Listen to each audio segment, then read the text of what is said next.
Di hari ini kita akan mengkaji tentang Al-Quran. Apa yang dikaji? Yang dikaji itu yang berhubungan dengan apa yang kita jalani aja. Supaya apa? Supaya Bapak Ibu bisa menjalani, mempraktekkan dan membuktikan. Saya tanya semua yang hadir di sini ya, saya tanya dulu. Bapak Ibu tuh percaya nggak bahwa Al-Quran itu adalah solusi hidup? Apa maksudnya Al-Quran itu solusi hidup? Al-Quran solusi hidup itu apa maksudnya? Setiap permasalahan apapun yang Bapak Ibu hadapi, sebenarnya ada nggak solusinya di dalam Al-Quran? Ada. Kalau memang semuanya ada, terus Bapak Ibu pusing selama ini ketika punya masalah kenapa? Seulang bisa dulu. Bapak Ibu percaya Al-Quran solusi hidup? Percaya. Berarti semua permasalahan, semua solusi itu ada nggak di dalam Al-Quran? Ada. Berarti kalau ada harusnya ketika Bapak Ibu nanti punya masalah, fokus berpikir sendiri atau fokus mengikuti Al-Quran? Enggak, Bapak Ibu selama ini ketika punya masalah fokus berpikir sendiri atau mengikuti Al-Quran? Jadi Al-Qurannya nggak dipakai? Hah? Nah, artinya apa? Tolong jangan sia-siakan bahwa apapun yang sekarang Bapak Ibu alami harusnya Bapak Ibu SOP-nya mengikuti standar Al-Quran. Karena ternyata kalau saya perhatikan, ini silakan Bapak Ibu renungkan ya. Orang bermasalah itu karena masalahnya atau karena tidak mengerti langkah demi langkah yang harus dilakukan. Nah selama ini Bapak Ibu pusing itu karena masalahnya atau karena nggak ngerti langkah demi langkah. Loh saya tanya gini, saya tanya, Bu tolong buatin teh manis. Masalah nggak buat Ibu? Kenapa? Karena Ibu udah ngerti caranya. Ya kan? Faham kan? Berarti teh manis jadi masalah nggak? Kenapa tidak jadi masalah? Karena Ibu mengerti apa yang harus dilakukan. Sekarang pertanyaan kedua, ketika suami Ibu pelit, apa langkah demi langkahnya?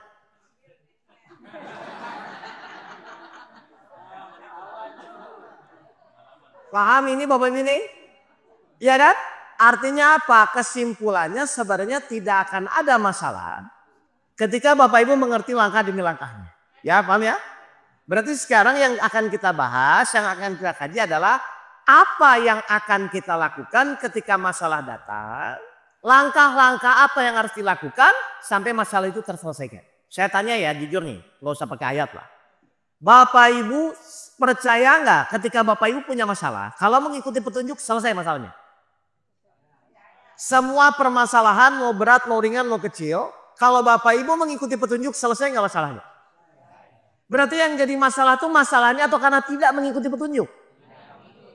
Lah jadi salah siapa? Paham ini enggak Bapak Ibu ini semua? Jadi mau masalah apapun, ya mau masalah apapun, sebenarnya kalau Bapak Ibu fokus mengikuti petunjuk pasti selesai. Makanya saya tanya, berarti selama ini kita ikhtiar itu tujuannya menyelesaikan masalah atau mengikuti petunjuk? Bapak Ibu selama ini tujuan ikhtiar menyelesaikan masalah atau mengikuti petunjuk? Loh kalau nggak mengikuti petunjuk? Loh jadi selama ini Bapak Ibu tujuannya menyelesaikan masalah? Nggak mengikuti petunjuk? Nah, terus gimana mau selesai? Loh kan? Jadi silakan Bapak Ibu dengan masalah masing-masing silakan. Tapi pertanyaannya saat menjalani masalah itu mengikuti petunjuk atau tidak? Kalau mengikuti petunjuk pasti selesai nggak? Kalau mengikuti petunjuk pasti selesai nggak?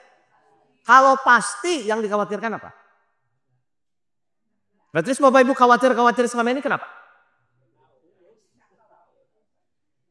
Lo sudah sedewasa ini belum tahu?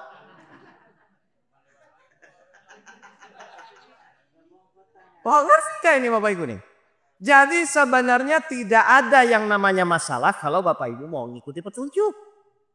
Akan menjadi masalah kalau Bapak Ibu tidak mengikuti petunjuk. Berarti kata kuncinya adalah ketika masalah apapun datang menurut petunjuk seperti apa. Dan maaf ya, kalau nanti petunjuk itu bertolak belakang dengan apa yang Bapak Ibu pikirkan. Berarti Bapak Ibu mengikuti petunjuk atau petunjuk suruh mengikuti pikiran kita? Kalau nanti petunjuk itu bertolak belakang dengan apa yang kita pikirkan, Berarti Bapak Ibu ngalah ngikuti petunjuk atau petunjuk suruh ngikuti kita? Ya enggak dong, masa ngelawan petunjuk? Jelas? Ini Bapak Ibu ini semua? Oke ya, sekarang kita akan kupas langkah apa yang harus kita lakukan supaya setiap permasalahan datang tuh Bapak Ibu mulai terbiasa mengikuti petunjuk. Karena kenyataannya biasanya orang itu ketika diuji biasanya mikir sendiri atau mengikuti petunjuk biasanya. Biasanya mikir sendiri. Ya, oke kita buka surat Al-Baqarah ayat 2. Bapak Ibu juga pasti paham. Karena ketika mengikuti petunjuk itu butuh sesuatu apa? Keyakinan ya. Bismillahirrahmanirrahim. Surat Al-Baqarah ayat 2. Surat Al-Baqarah ayat 2. Ya, kitab Al-Quran ini tidak ada keraguan padanya. Petunjuk bagi mereka yang bertakwa. Apa ini maksudnya Bapak Ibu? Kitab Al-Quran ini tidak ada keraguan. Tidak ada keraguan itu apa? Berarti boleh gak sedikit Bapak Ibu ragu-ragu? Nah Bapak Ibu ketika punya masalah biasanya ragu-ragu atau yakin? Oh. Kitab Al-Quran ini tidak ada keraguan. Maksudnya apa ini tidak ada keraguan tuh? Semua yang ada di dalam Al-Quran pasti benar atau salah? Pasti terjadi atau tidak? Dan kalau Ibu renungkan, Al-Quran itu hanya menjelaskan 3 waktu ayat. 1 yang sudah terjadi. 2 yang sedang terjadi, 3 yang akan terjadi. Jadi di dalam Al-Quran kalau Bapak Ibu baca itu ayat-ayatnya itu 3 hal ini. Menceritakan sesuatu yang sudah terjadi, cerita para nabi, rasul dan lain-lain. Lalu menceritakan yang sedang terjadi ketika kita diuji dan lain-lain. Dan yang akan terjadi. Ya, jadi saya ulang dulu, semua 3-tiganya ini tidak ada keraguan. Berarti kalau tidak ada keraguan urusannya pikiran atau keyakinan? Sekarang saya tanya, Bapak Ibu yakin Al-Quran itu benar? Yakin? Berarti ketika Al-Quran mengatakan, ini standarnya ya. Ya ayyuhallazina amanu ista'inu bis-sabri was-shalah. Wahai orang-orang yang beriman, mohonlah pertolongan kepada Allah dengan sabar dan salat. Berarti ini apa yang Allah sampaikan kepada kita? Enggak, Allah bilang, wahai orang-orang yang beriman, jadikanlah sabar dan salat sebagai penolongmu. Ini apa maksudnya Allah bilang begini? Ya, minta tolong tentang apa? Ibu minta tolong sama Allah itu kenapa? Karena ada masalah kan? Berarti nanti ketika ibu punya masalah, ibu ikhtiar tuh niatnya minta tolong atau menyelesaikan? Saya ulang. Wahai orang-orang yang beriman, mohonlah pertolongan kepada Allah dengan sabar dan salat. Berarti Allah nyuruh minta tolong atau nyuruh menyelesaikan? Bapak Ibu selama ini ketika punya masalah biasanya ingin menyelesaikan atau minta tolong?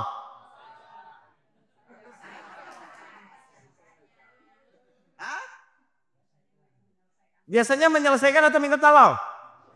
Terus Al-Baqarah 153-nya kemana? Ya. Oh, jadi dari 1 ayat ini saja ternyata Bapak Ibu jadi tidak mengikuti petunjuk. Padahal kalau direnungkan lebih dalam, lebih mudah minta tolong atau menyelesaikan. Tapi Bapak Ibu senangnya yang mana? Kenapa Bapak Ibu inginnya menyelesaikan? Kurang tantangan. Hah? Paham ini? Berarti saya ulang dulu ya, kitab Al-Quran tidak ada keraguan padanya. Petunjuk bagi mereka yang bertakwa. Jadi langkah yang pertama kalau ibu ingin menjalani petunjuk, apa langkah yang pertama? Langkah yang pertama, kalau Bapak Ibu ingin menjalani petunjuk, apa langkah yang pertama? Yakin. Bagaimana Bapak Ibu bisa menjalani tadi ke sini kalau nggak yakin Google Map benar? Ayo saya tanya. Bapak Ibu tadi ada yang buka Google Map nggak? Kenapa diikuti? Kan belum tentu ke sini. Saya ulang, Bapak Ibu tadi dari rumah ada yang pakai Google Map nggak ke sini? Kenapa diikuti? Kalau Bapak Ibu nggak yakin nyampe nggak sini? Nah itu hidup itu sebenarnya smallnya itu seperti itu. Ya kan? Nanti yang nyasar nanti. Nyasar tidak nyasar kan ibu bapak juga nggak tahu ke sini kan? Emang ada pilihan selain tidak mengikuti Google Map? Nggak ada. Saya ulang dulu. Bapak ibu dari yang tidak tahu ke sini. Jadi tahu itu gara-gara bapak ibu mikir atau gara-gara ngikuti petunjuk? Sekarang saya tanya, Bapak Ibu semua punya masalah, tahu nggak solusinya? Tidak. Tahu nggak solusinya? Kalau nggak tahu itu, ikuti petunjuk atau mikir? Bapak Ibu ketika punya masalah biasanya mikir atau ngikuti petunjuk? Emang tahu? Lalu terus siapa yang dipikirin yang nggak tahu? Ya kan dikit lah. Saya kokak lagi. Kan awalnya Bapak Ibu nggak tahu kesini kan? Terus akhirnya Bapak Ibu ngikuti petunjuk. Akhirnya Bapak Ibu dari yang tidak tahu jadi tahu. Berarti orang tahu jadi orang tidak tahu jadi tahu tuh gara-gara mikir atau gara-gara ngikuti petunjuk? Ngikuti petunjuk. Sekarang saya tanya, ibu bapak ketika dikasih masalah sama Allah tahu nggak solusinya? Karena tidak tahu, mikir atau harusnya ngikuti petunjuk? Harusnya ngikuti, kan nggak tahu. Iya makanya jangan so tahu. Makanya akhirnya jadi khawatir, jadi bingung. Kenapa? Sudah disuruh ngikuti petunjuk, malah mikir sendiri. 10 ayat 36. Memang manusia tuh begitu Bapak Ibu. Termasuk kita lah. Ayo Bapak Ibu kalau punya masalah kan menduga-duga kan? Padahal kan nggak penting juga itu. Surat 10 Yunus ayat 36. Apa yang Allah sampaikan kepada kita? Dan kebanyakan mereka hanya mengikuti dugaan. Tuh siapa? Iya manusia itu siapa? Saya. Ayo benar? Besok anak harus bayar kuliah. Ibu sekarang nggak punya uang. Menduga-duga atau yakin? Suami belum pulang jam 12 malam. Menduga-duga atau yakin suami lagi tahajud?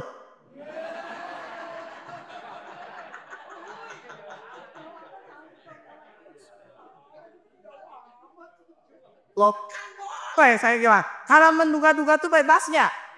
Bebas mau menduga-duga apa? Berarti karakter manusia itu yakin atau menduga-duga biasanya? Bapak Ibu ketika punya masalah biasanya yakin atau menduga-duga? Dari kapan Bapak Ibu begitu? Jadi Bapak Ibu udah nyampe sini tuh menduga-duga atau mengikuti petunjuk? Bapak Ibu nyampe sini tuh menduga-duga atau mengikuti petunjuk? Nggak akan nyampe, Bapak Ibu menduga-duga tuh nggak akan nyampe. Tapi kebanyakan manusia memang kalau dikasih masalah pasti menduga-duga karakternya. Aduh nanti gimana ya? Nanti kalau suami saya berhenti kerja nanti uang dari mana? Sering begitu? Menduga-duga tuh ada manfaatnya nggak? Lo udah tahu nggak ada manfaatnya apa menduga-duga? Begitulah saya. Nanti lagi. Sekali lagi yuk, Pandi dibaca lagi. Dan kebanyakan mereka hanya mengikuti dugaan. Terus? Sesungguhnya dugaan itu tidak sedikit pun berguna untuk melawan kebenaran. Dengarin ya Bapak Ibu ya. Jadi nanti kita luruskan dulu cara berpikir kita. Pokoknya nanti ada masalah apapun, saya tidak tahu. Tapi kalau saya ngikuti petunjuk, pasti selesai. Itu namanya iman. Terus 37-nya apa kata Allah? Dan tidak mungkin Al-Quran ini dibuat-buat oleh selain Allah. Baik, perhatikan. Berarti pasti benar atau tidak? Berarti nggak usah menduga-duga ya. Al-Quran itu pasti atau menduga-duga? Pasti. Terus? Tetapi Al-Quran membenarkan kitab-kitab yang sebelumnya dan menjelaskan hukum-hukum yang telah ditetapkannya. Terus ini lihat pesan Allah apa buat kita? Tidak ada keraguan di dalamnya. Diturunkan dari Tuhan seluruh alam. Tidak ada keraguan. Jadi daripada Bapak Ibu menduga-duga, lebih baik pilih menduga atau yakin? Sudah, menurut kita suami pensiun, istri pensiun, uangnya nanti dari mana? Itu kan menduga-duga ya. Tapi menurut Allah, rezeki manusia itu sudah dijamin belum? Nah, sekarang Bapak Ibu pilih mana? Khawatir rezeki dari mana atau yakin dijamin oleh Allah? Yang kedua punya masalah. Bapak Ibu yakin ditolong Allah atau khawatir masalahnya berat? Kok jadi soleha-soleha? Nah, saya tanya dulu. Biasanya. Nggak biasanya.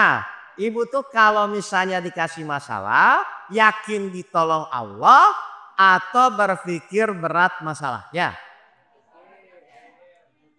Nah, biasanya apa Pak? Merasa berat masalahnya. Akhirnya ketika Bapak Ibu mulai menduga-duga, apa yang dilakukan setan? Surat 4 120. Bukan pinjol, nanti dulu pinjol nanti.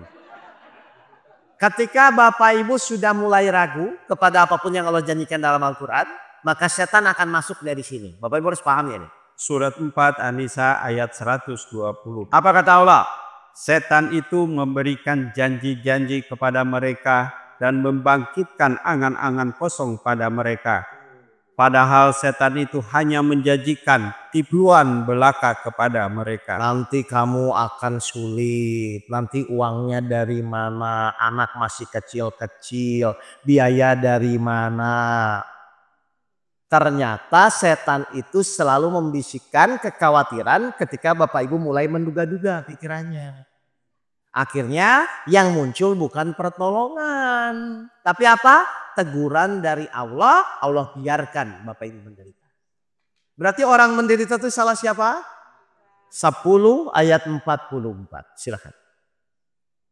Kalau Bapak Ibu menderita berarti salah Bapak Ibu dari awal. Karena keyakinan Bapak Ibu dari awal sudah digoda oleh setan.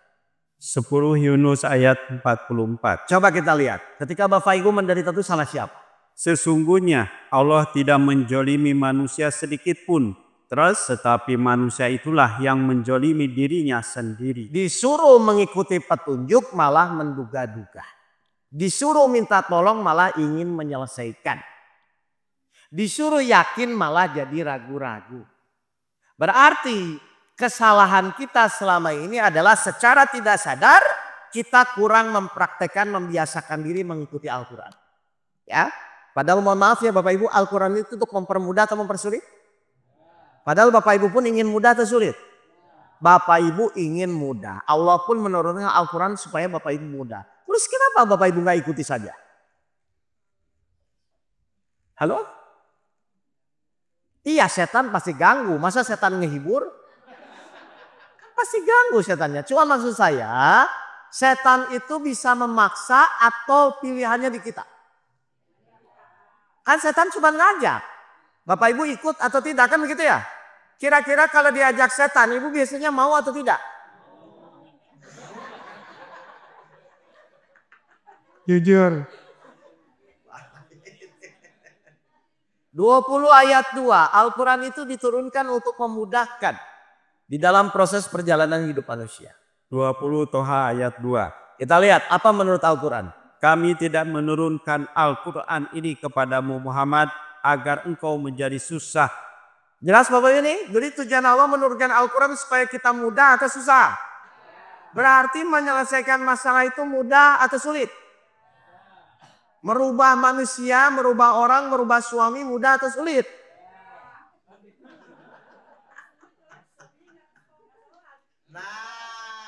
Nah, padahal di dalam Al-Quran itu ada nggak cara merubah suami? Ada, di dalam Al-Quran ada nggak cara merubah istri? Ibu sudah belajar belum ilmunya? Aha, nanti kita akan kupas bagaimana cara merubah suami pelit menjadi dermawan.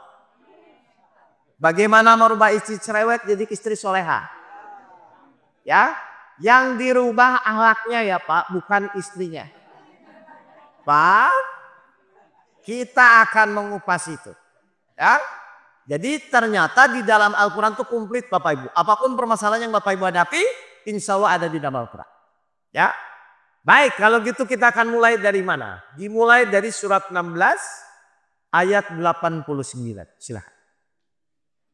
Surat 16 ayat 89. Benar atau tidak bahwa semua apapun yang kita jalani ada solusinya di dalam Al-Quran. Surat 16 An-Nahl ayat 89. Apa kata Allah?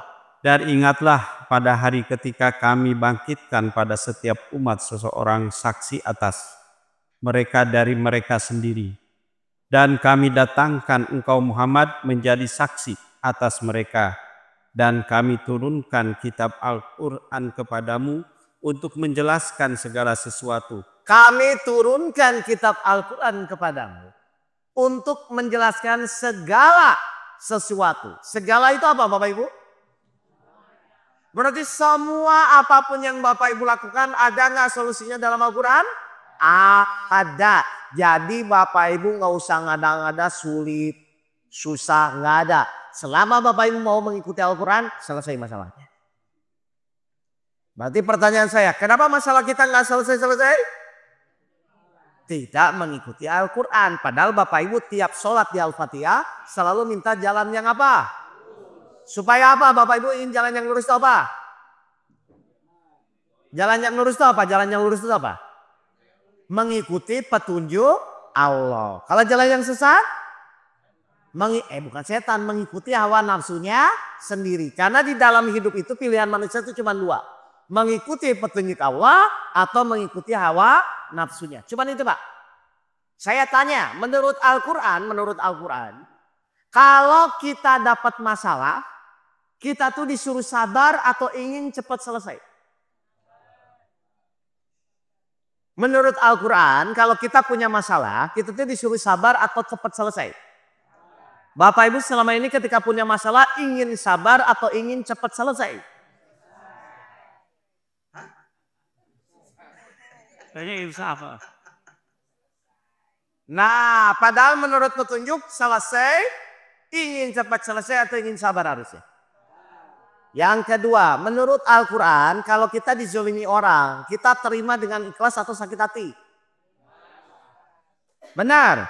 Berarti ketika Bapak dimaki-maki istri, terima atau sakit hati?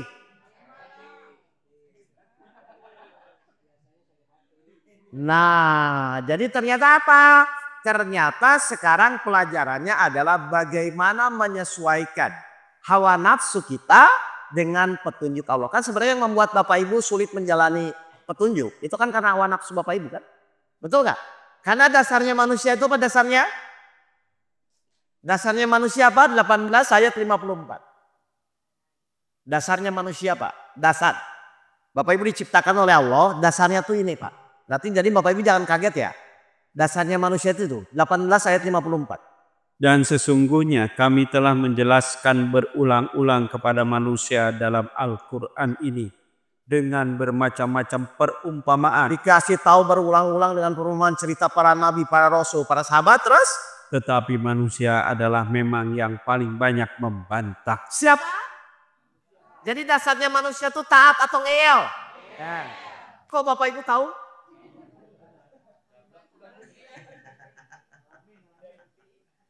Paham apa? Jadi dasarnya manusia tuh memang membantah. Makanya Allah memberikan petunjuk. Dari zaman dulu pun ada yang mengikuti. Mereka orang beriman. Ada yang memang tidak mengikuti. Berarti orang kafir. Ya jelas ya Bapak Ibu ya. Jadi orang-orang yang membantah petunjuk Al-Quran namanya orang apa? Kafir. Orang-orang yang mengikuti Al-Quran namanya orang apa?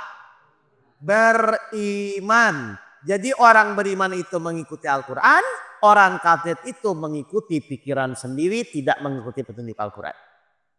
Mengerti Bapak Ibu semua? Baik, sampai ini ada pertanyaan? Ya, bro. Setengah tiga. Masih jauh. Ya, ada pertanyaan nggak? Bingung. Jelas? Ya, ini jangan ada masalah ini. Oke, apa? Yes, Oke, pertanyaannya adalah definisi iman itu apa sih? Iman itu apa sih Bapak Ibu? Percaya apa? Percaya sama apa ya? Sama Allah. Percaya apanya? Allah Bapak Ibu percaya sama Allah itu percaya apanya? Berdiri lagi saya. Bapak Ibu percaya sama Allah. Bapak Ibu selama ini kan disuruh percaya sama Allah kan? Percaya sama apanya sih Bapak Ibu? Sama apa? Sama janjinya. Kalau penciptaan, kalau misalnya kebesaran kan itu tak memang melekat di sisi Allah kan. Dan Bapak Ibu mau paham tidak paham pun yang tetap ada sudah ada penciptaannya. Selama ini Bapak Ibu dididik sama Allah. Itu tuh kan biar percaya sama apa? Sama janji Allah kan. Saya tanya ya, janji Allah tuh banyak kan di dalam Al-Quran? Coba apa salah satunya? Enggak, yang Rio aja, yang sekarang kita hadapi apa? Janji Allah apa di dalam Al-Quran? Nah, atau ini aja ya yang Bapak Ibu hadapi sehari-hari ya, surat 7 ayat 42. Enggak, Bapak Ibu coba di list di Al-Quran itu kan banyak janji Allah. Nanti kalau Bapak Ibu pusing tuh Ibu lihat janji Allah gitu loh. Misalnya ibu nggak dapat nafkah dari suami, janji Allah apa? Ibu misalnya nggak dapat nafkah dari suami, janji Allah apa? Bukan.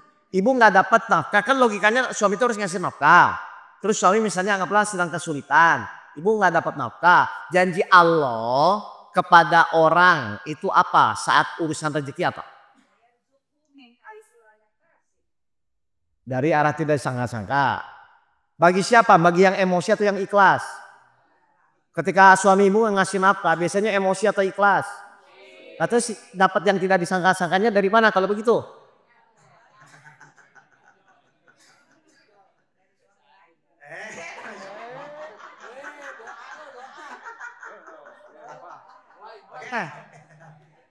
Surat 7 ayat 42. Kita akan bahas dari Allah ya, kita pegang satu persatu ya. Surat 7 Al-A'raf ayat 42. Ya, ini janji Allah, ibu pegang dulu ini.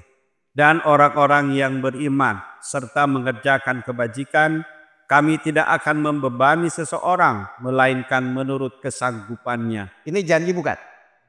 Apa Allah janjinya katanya? Berarti semua ujian yang Bapak Ibu terima sebenarnya itu Allah sudah ukur dulu nggak? Biar apa sih Allah bilang tidak membebani itu, biar apa? Biar Bapak Ibu bisa menjalani kan? Kalau kekuatan saya cuma 10 kilo Pak untuk jalan dari sini ke sana. Berarti Allah mungkin nggak kasih beban 20 kilo. Kenapa? Biar saya bisa menjalani. Jadi saya rumusnya dulu ya. Ternyata semua ujian itu Bapak Ibu sudah Allah sesuaikan. Berarti Ibu percaya nggak semua orang bisa menjalani ujian? Nah kalau begitu masalahnya apa? Nah kalau itu kan urusan diri sendiri kan? Bukan urusan sama Allah kan? Tapi secara janji Allah, secara janji sesuai atau tidak? Tapi Ustadz kok berat? Dievaluasi aja. Ini tuh berat karena ujiannya atau karena berat tidak mengikuti petunjuk? Itu aja sebenarnya Pak. Ya, jadi kalau nanti Bapak Ibu dikasih ujian, tolong ditanamkan dalam pikiran ya, ini insya Allah sesuai kemampuan saya. Kenapa harus Bapak Ibu yakin kepada Allah seperti itu? Supaya rumusnya jelas. Allah sesuai praduga prasangka hambanya. Ketika Bapak Ibu bilang sesuai, Allah juga sesuai, maka akan dibimbing oleh Allah. Jelas ini? Jadi sekarang misalnya ibu dulu kerja per bulan dapat 30 juta. Sekarang 5 juta. Sesuai atau tidak sesuai? Sesuai. Ibu bapak dulu dikasih 30 juta per bulan. Sekarang cuma dapat 5 juta. Menurut ayat ini sesuai tidak sesuai? Cukup atau tidak?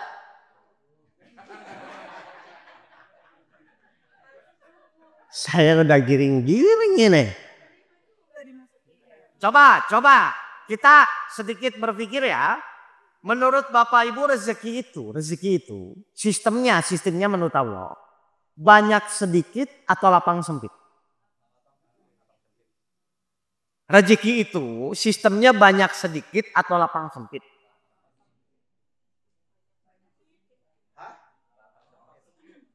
Loh. Enggak, rezeki itu menurut Al-Quran banyak sedikit atau lapang sempit? Waktu dulu ibu gaji 30 juta. Pengeluaran 20 juta. Cukup atau kurang? Kalau Allah sempitkan? Kurang. Sekarang 5 juta pengeluaran 20 juta. Logikanya cukup atau kurang? Kurang. Kalau Allah lapangkan? Rezeki itu berarti lapang sempit atau banyak sedikit? Lapang sempit. Kenapa takarannya jadi banyak sedikit? Banyak nggak orang yang rezekinya banyak tapi merasa kekurangan? Nah itu yang korupsi itu. Ngerti nggak? Baik, kita buktikan rezeki itu lapang sempit atau cukup, banyak sedikit, atau lapang atau sempit. 13 ayat 26. Ibu kalau nggak ngikuti Al-Quran pusing Bu nanti Bu. Benar, mikir sendiri tuh bingung Bu. Saya udah pernah nyoba Bu. Nggak jelas ini. 13 Ar-Ra'd ayat 26. Mending ikuti Al-Quran aja lah, pusing Bu. Ya. Kecuali Ibu pintar-pintar juga tetap aja pusing Mbak. Yang curhat sama saya kan macam-macam orang pintar tapi pusing juga kalau punya masalah. Coba apa kata Allah? 13 ayat 26. Allah melapangkan rezeki bagi siapa yang Dia kehendaki dan membatasi bagi siapa yang Dia kehendaki. Coba saya tanya, apa ini maksudnya? Berarti sebesar apapun, sekecil apapun yang diterima, kalau dilapangkan pasti cukup. Ya, jadi ini bukan masalah nominal ya Bapak Ibu ya. Masalah keyakinan ibu, tinggal pertanyaan saya, ibu mau cari rezeki sebanyak-banyaknya atau ibu ingin fokus bagaimana Allah lapangkan rezekinya? Ayo saya tanya, ibu kalau misalnya sudah tahu kurang, ingin mencari rezeki sebanyak-banyaknya atau bagaimana supaya Allah melapangkan? Biasanya ibu mikir yang mana? Enggak, jawabannya yang benar dulu. Biasanya ibu kalau kurang, bagaimana supaya dapat rezeki yang banyak kan? Salah. Harusnya ibu berpikirnya bagaimana supaya Allah mau melapangkan. Berarti nanti meskipun kelihatan sedikit, akhir bulan tetap cukup. Bagaimana cara Allah melapangkan? Mikir lagi.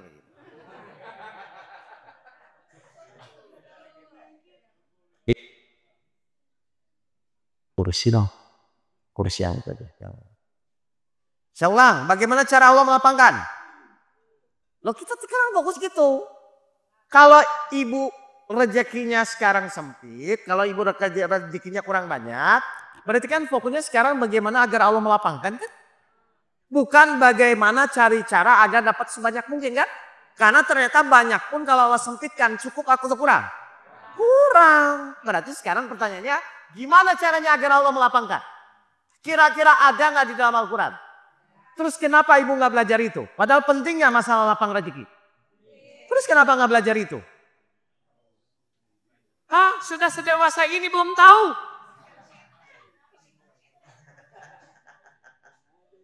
Coba baca lagi surat 13 ayat 26. Gimana sih biar Allah melapangkan? 13. 13:26 yang tadi. Ini nanti ibu praktekkan ya. Ibu praktekkan ya nanti ya. Allah melapangkan rezeki bagi siapa yang Dia kehendaki dan membatasi bagi siapa yang Dia kehendaki. Bagaimana caranya agar Allah menghendaki rezeki kita lapang? Berarti bukan nyari sampingan, bukan nyari usaha lain. Yang fokus itu bagaimana cara Allah melapangkan. Kalau Allah sudah melapangkan, bisa Allah buka usaha yang lain. Bisa Allah datangkan rezeki dari tempat yang lain, itu mudah. Sekarang pertanyaan saya, berarti kita harus cari sumber rezeki yang lain atau melayakkan diri agar Allah mau melapangkan? Harusnya Bapak Ibu fokus bagaimana melayakkan diri agar Allah mau melapangkan. Ada gak caranya dalam Al-Quran? Ada, cuman Bapak Ibu lupa mungkin selama ini. Saya udah pernah halus, ya tapi kok. Gimana caranya? 65 ayat 2 dan ayat 3. Nah itu tahu. Bawahnya aja Pak. Ayat 2 dan ayat 3. Ada dua hal yang harus nanti Bapak Ibu lakukan ya. Supaya Allah melapangkan. Jadi meskipun usahanya cuman itu ada aja jalan. 65 ayat 2 dan ayat 3. Dan 3. Barang siapa bertakwa kepada Allah, niscaya Dia akan membukakan jalan keluar baginya. Membukakan jalan keluar. Apa salah satunya caranya dibukakan jalan keluar? Ayat 3-nya. Dan Dia memberinya rezeki dari arah yang tidak disangka-sangkanya. Berarti kalau bertakwa, rezekinya diantarnya. Kalau tidak bertakwa, tahu sekarang. Paham? Jadi bagaimana caranya Allah melapangkan rezeki? Ternyata Bapak Ibu harus mulai belajar bertakwa. Teorinya atau langkah demi langkah. Bapak Ibu harus belajar langkah demi langkah bagaimana bertakwa kan? Terus yang kedua dalam ikhtiarnya apa? Lanjutkan. Dan barang siapa bertawakal kepada Allah, niscaya Allah akan mencukupkan keperluannya. Berarti ada dua ya PR kita ya. Bertakwa dengan benar. Bertawakal dengan benar. Ya. Baik. Sekarang. Kalau Bapak Ibu ingin bertakwa. Apa langkah yang pertama?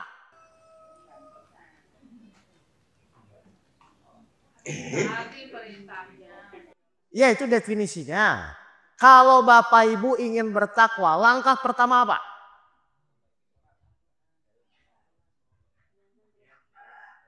Bapak Ibu kok nggak yakin jawabannya juga? Nah inilah makanya.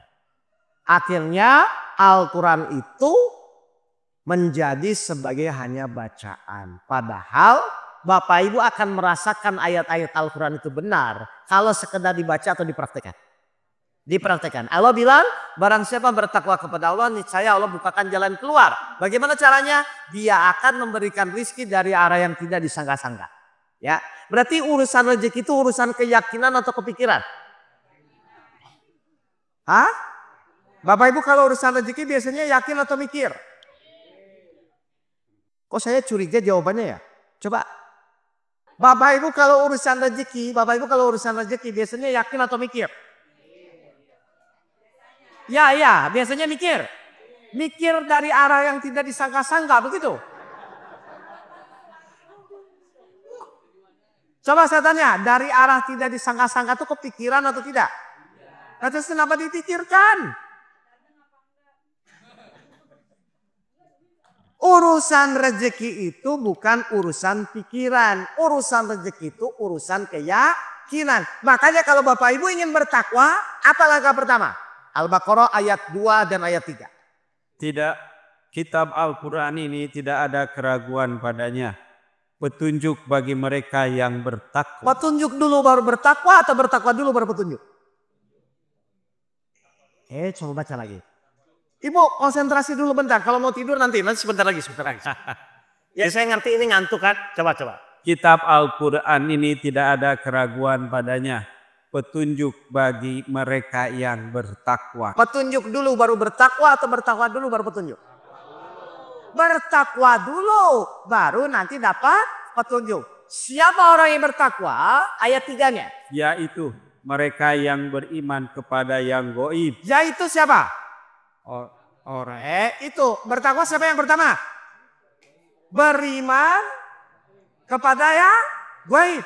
Berarti kalau Bapak Ibu bertakwa harus apa tadi? Beriman kepada yang goib ditambah. Nggak kelihatan. Jadi saya karena di sini jadi goib. Kalau sini enggak. Ya nggak begitu dong Bapak Ibu. Goib apa goib? Iya itu Allah. Enggak, goib definisinya biar Bapak Ibu bisa nanti praktek ya. Jadi nanti Bapak Ibu perhatikan ya. Oh saya tuh kalau ingin bertakwa, saya harus yakin dulu kepada yang goib. Goib itu apa? Nah surat 6 ayat 59. Goib itu ini Pak. Nanti Bapak Ibu perhatikan ini aja satu. Gak usah banyak-banyak Pak. Satu aja. Surat 6 ayat 59. Goib itu apa? Dan kunci-kunci semua yang goib ada padanya. Ada siapa? Itu nyanyi besar atau kecil Pak? Besar. Oke, berarti pada Allah ya. Semua kunci-kunci yang gaib hanya ada padanya, pada Allah. Terus? Tidak ada yang mengetahui selain Dia. Baik, jadi gaib itu apa? Berarti Bapak Ibu tahu atau tidak tahu? Tidak tahu. Tidak tahu ya, berarti gaib itu apa? Sesuatu yang belum kita ketahui. Contoh, Bapak Ibu ketika dikasih masalah, sudah tahu belum solusinya? Tapi Bapak Ibu yakin nggak pasti ada solusi? Nah itu beriman kepada yang goib. Saya nggak tahu solusinya. Tapi saya yakin kata Allah bahwa setiap masalah akan ada jalan keluarnya. Jadi pas menjalani masalah tenang atau pusing? Boleh pusing? Katanya wah. Loh ngerti gak nih? Jadi kalau Bapak Ibu ingin bertakwa dengan benar, yang pertama meyakini sesuatu meskipun kita tidak tahu. Tapi Allah berjanji. Saya tanya, rezeki itu dijamin atau tidak dijamin? Jadi meskipun Ibu tidak tahu rezeki Ibu dari mana, yang pertama Ibu harus yakini dulu. Baru nanti Allah akan bukakan dari arah yang tidak disangka-sangka.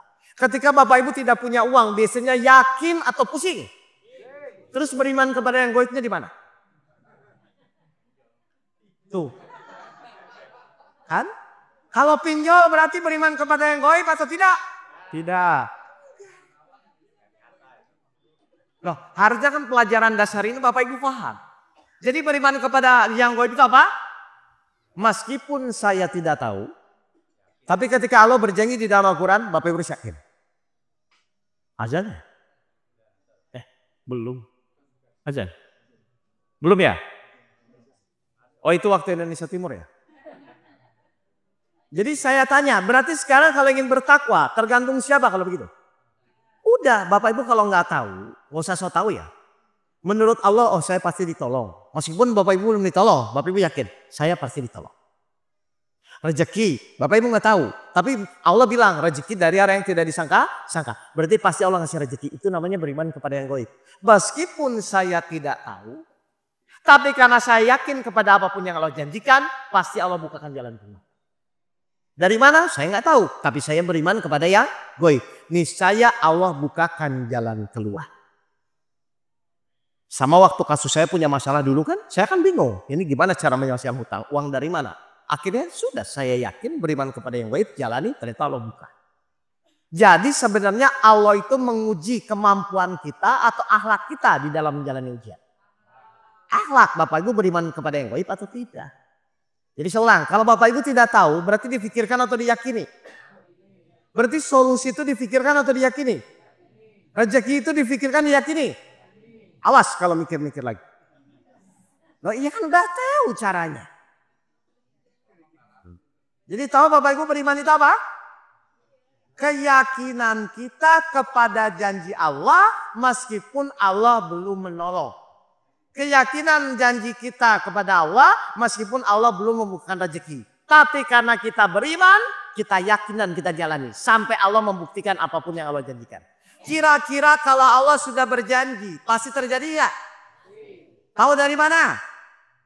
Beriman kepada yang gaib. 19 ayat 61. Kalau Allah sudah janji, meskipun ibu belum ditolong, pasti terjadi. Surat 19 ayat 61. Bismillahirrahmanirrahim. Yaitu surga Aden yang telah dijanjikan oleh Tuhan yang Maha Pengasih kepada hamba-hambanya. Terus sekalipun surga itu tidak tampak. Saya tanya, Bapak Ibu yakin dari mana ada surga? Kan belum pernah ke sana. Berarti Bapak Ibu cuma megang apa? Beriman kepada yang gaib. Allah berjanji, meskipun saya belum pernah lihat surga, tapi pasti akan ke sana. Terus?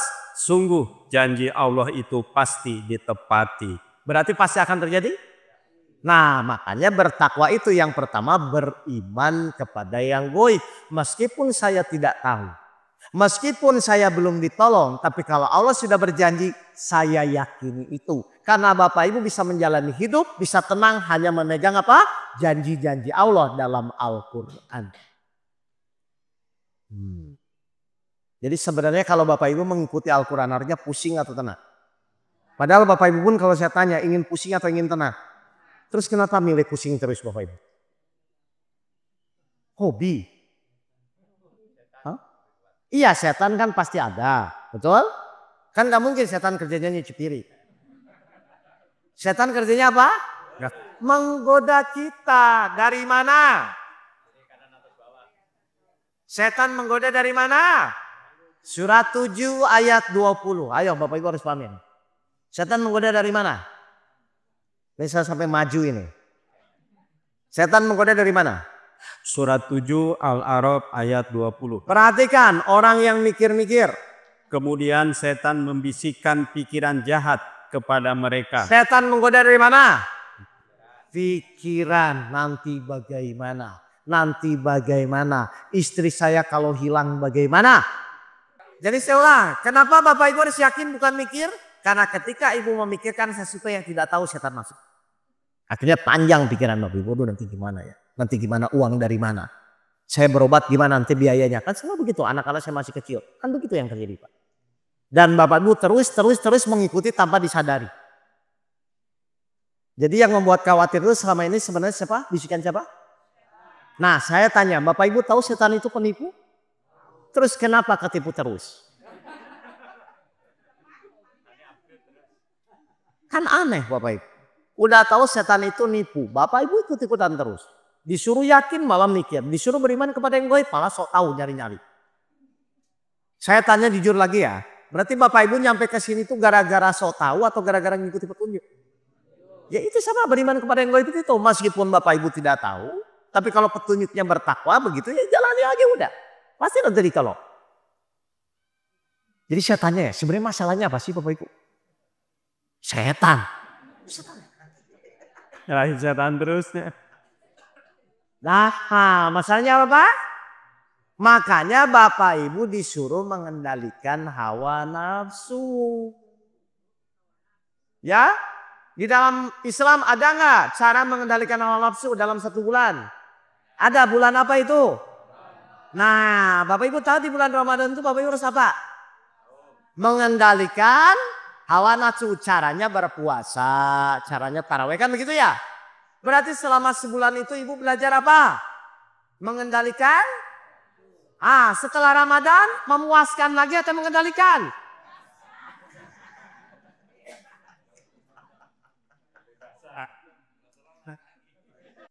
Padahal maksudnya itu Bapak Ibu tuh di bulan itu tuh Bapak Ibu latihan agar mempengaruhi 11 bulan berikutnya. Bukan pas Ramadan mengendalikan, setelah Ramadan jadi memuaskan. Iya, makanya harus diperbaiki ya. Jadi ternyata musuh utama kita tuh bukan setan, Mbak. Karena setan itu tergantung hawa nafsu kita. Benar gak setan itu menggoda dari hawa nafsu? Nah, terus kenapa mengikuti hawa nafsu kalau begitu? 22 ayat 52. Benar gak setan itu menggoda dari keinginan atau hawa nafsu kita? Surat 22 ayat 52. Apa kata Allah? Dan kami tidak mengutus seorang rasul dan tidak pula seorang nabi sebelum engkau Muhammad, melainkan apabila dia mempunyai suatu keinginan. Kalau manusia itu mempunyai suatu keinginan, setan pun memasukkan godaan-godaan ke dalam keinginannya itu. Nah, saya tanya, orang kecewa itu gara-gara keinginannya terwujud atau tidak terwujud? Tidak terwujud. Selama ini Bapak Ibu ikhtiar niatnya agar terwujud atau karena Allah? Loh, Bapak Ibu diciptakan itu karena Allah atau supaya terwujud? Karena Allah. Halo? Nah, jelas ya Bapak Ibu ya? Jadi gimana caranya supaya rezekinya dilapangkan? Bertakwa. Cirinya orang bertakwa itu apa? Meyakini meskipun dia tidak tahu kapan selesainya, tapi karena dia beriman pasti Allah nolong saya. Meyakini meskipun dia nggak tahu rezekinya kapan datang, tapi dia bilang pasti Allah mencukupkan rezeki saya. Allah cuma butuh statement itu. Allah cuma butuh keyakinan Bapak Ibu seperti itu. Kira-kira kalau Bapak Ibu ingin yakin dibuktikan atau hanya teori saja? Buktikan. Berarti sekarang Ibu harus banyak uang dulu atau tidak punya uang dulu? Seorang. Kalau Ibu ingin meyakini rezeki dari arah yang tidak disangka-sangka, berarti harus banyak uang dulu atau tidak punya uang dulu? Nggak punya uang dulu karena rasa bergantungnya tinggi. Kalau banyak uang, biasa aja gitu loh Bapak Ibu. Jadi Bapak Ibu bersyukur nggak punya uang? Bersyukur. Kenapa bersyukur? Karena bisa latihan beriman kepada yang gaib. Saya waktu dakwah di Sumatera Barat, saya kaget Bu.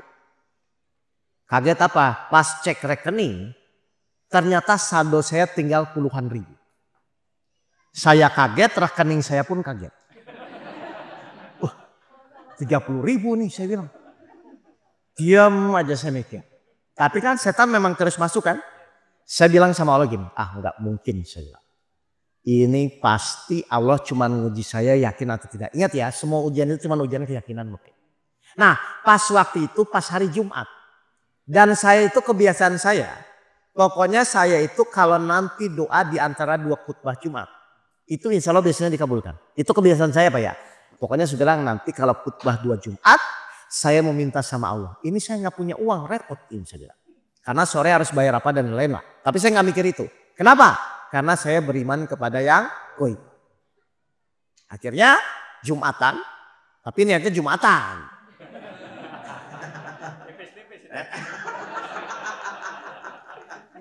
Dan itu hampir lupa Pak. Hampir lupa saya doa itu.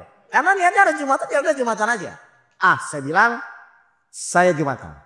Pas si khotibnya sudah ceramah yang pertama, turun kan?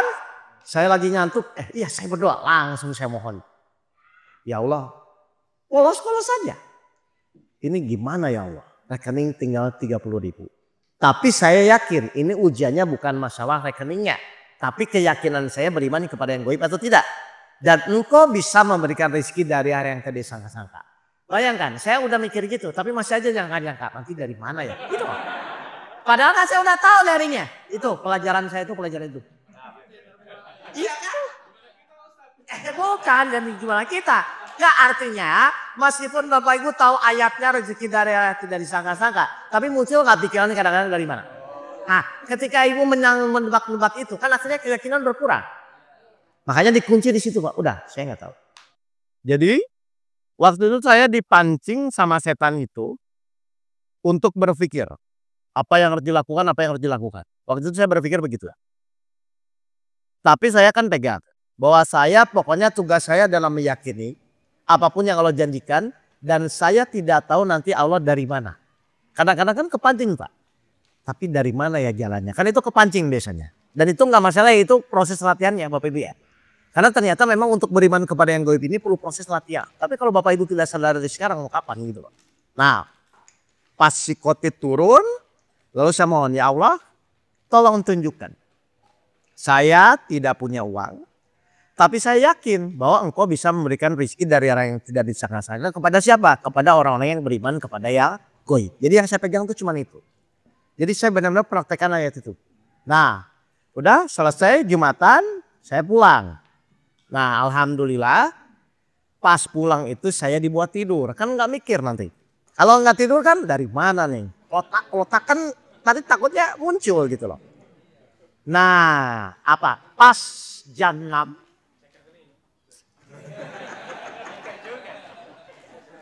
Ini pelajaran saja ya, pelajaran rezeki dari orang tidak sangka-sangka.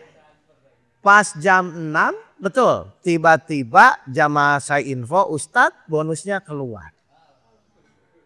Dengan nilai yang lumayan. Oh iya ya, ternyata begitu. Akhirnya pola itu saya pakai. Berarti nanti kalau saya kosong lagi, saya tunggu pada Jumat. Ini saya aja pelajaran. Kan tiap orang beda-beda. Ada yang tahajud, ada yang sujud terakhir, kan macam-macam ya. Cuman kalau saya itu selalu pas. Pokoknya kalau sudah khutbah 2 Jumat, saya akan berdoa seperti itu. Dan polos-polos saja Pak doanya Pak. Misalnya Bapak Ibu minta apa? Minta sembuh penyakit, minta hutang lunas, itu terserah saja. Cuman pertanyaannya, seyakin apa saat ibu bapak berdoa bahwa Allah itu akan membuktikan janjinya? Karena ternyata ujiannya di keyakinan. Bukan di masalah nanti cukup atau tidak. Kalau cukup tidak kan bonus setelah kita yakin. Jadi saya bilang ya, rezeki datang, penyakit sembuh, hutang lunas, itu bonus setelah Bapak Ibu meyakini Allah. Karena intinya bukan masalah hasilnya. Intinya saat proses menjalani, Bapak Ibu yakin atau tidak sama Allah. Kalau yakin, itu terjadi. Kalau kurang yakin, Allah biarkan sampai nanti Bapak Ibu yakin. Berarti harusnya yakin itu dari awal atau di akhir? Di awal saja. Gimana caranya? Saya nggak tahu, tapi saya tetap ikhtiar. Berarti ikhtiar itu tujuannya beribadah atau hasil? Ah, selama ini Bapak Ibu ikhtiar itu tujuannya beribadah atau hasil? Lah hasil urusan siapa? Lah terus kenapa Bapak Ibu ikut-ikutan? Artinya, kita ikhtiar itu tujuannya beribadah, bukan hasil. Sadar Bapak ini? Tapi jangan khutbah 2 Jumat semua begitu. Ini pengalaman saya saja. Saya biasanya begitu kalau ada kejadian ini. Kalau udah nggak ada nih, coba nanti pas saya Jumatan gitu memang. Saya selalu biasanya begitu. Jelas nih Bapak Ibu semua? Jadi tolong ya Bapak Ibu ya. Al-Quran semua orang membaca. Tapi setelah membaca harusnya pertanyaannya bagaimana cara mempraktekkan. Supaya apa? Supaya ayat-ayat Allah itu bisa Bapak Ibu buktikan. Hasil akhir adalah semakin yakin kepada Allah. Saya tanya ya, kalau Bapak Ibu sudah yakin kepada Allah, selesai urusannya. Kenapa? Karena orang yakin itu akan selalu diberi petunjuk. 10 ayat 9. Kalau Bapak Ibu yakin akan selalu diberi petunjuk. Kalau tidak yakin, Allah biarkan.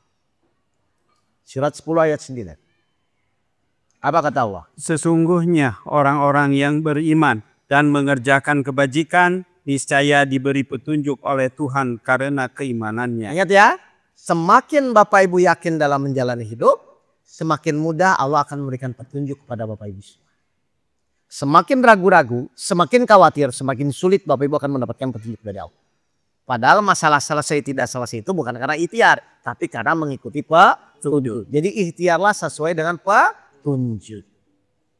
Ada pertanyaan? Kalau tidak silakan Bapak Ibu mandi dulu. Saya juga mau mandi. Ya, intinya mari kita perbaiki sikap kita dalam apa? Dalam segala kegiatan tolong mulailah menyamakan dengan petunjuk. Misalnya nanti petunjuk belok kanan, Ibu belok mana? Kanan, jangan sen kiri belok kanan. Ya, kalau petunjuk belok kanan, Ibu Bapak belok kanan. Kalau petunjuk belok kiri, Ibu belok kiri. Ikuti saja, taat saja. Makanya tadi bilang takwa itu apa? Menjalankan perintahnya, menjauhi larangan. Berarti setiap apapun yang diperintahkan dijalani, yang tidak diperintahkan gak usah dipikir. Saya tanya, solusi itu urusan kita atau urusan Allah? Kalau urusan Allah perlu gak kita pikirkan? Gak usah, Ibu ikhtiar saja dalam rangka bertakwa. Allah bukakan jalan keluar. Jadi gak usah mikirin yang bukan urusannya ya Bapak Ibu ya.